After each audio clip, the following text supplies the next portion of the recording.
ஔவையார் எழுதிய 4 கோடிக்கு சமமான 4 பாடல்கள். ஒரு சமயம் சோழ மன்னனுக்கு வினோதமான ஒரு சிந்தனை தோன்றி, உடனே தன் அரண்மனைப் புலவர்கள் அனைவரையும் அழைத்து, நாளை காலைக்குள் 4 கோடி பாடல்கள் எழுதி வர வேண்டும் என ஆணையிட்டார். என்ன செய்வது என்று புலவர்கள் தவிக்க, ஔவையார் இந்த 4 பாடலே 4000 கோடிக்கு சமம் என எழுதிய பாடல்கள் இதோ இங்கே விளக்கமாக. மதியாதார் முற்றம் மதித்தொருகால் சென்று மதியாமை கோடி பெறும்.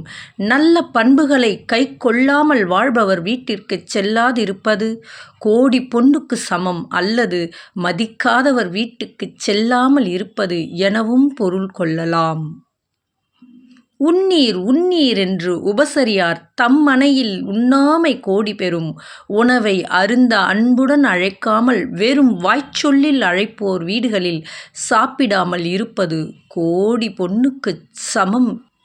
கோடி கொடுத்தும் குடி பிறந்தார் தம்மோடு கூடுதல் கோடி பெறும்.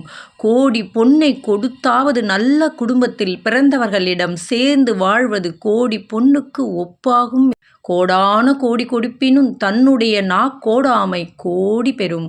கோடி பொன் கொடுப்பதாகச் சொன்னாலும் சொன்ன சொல் மாறாமல் வாழ்பவன் கோடி பொன்னுக்குச் சமம் என்று கூறினார். 4000 கோடிக்கு சமமான ஔவையின் இந்த 4 பாடல்கள் எக்காலத்திற்கும் ஏற்றதே. வணக்கம்.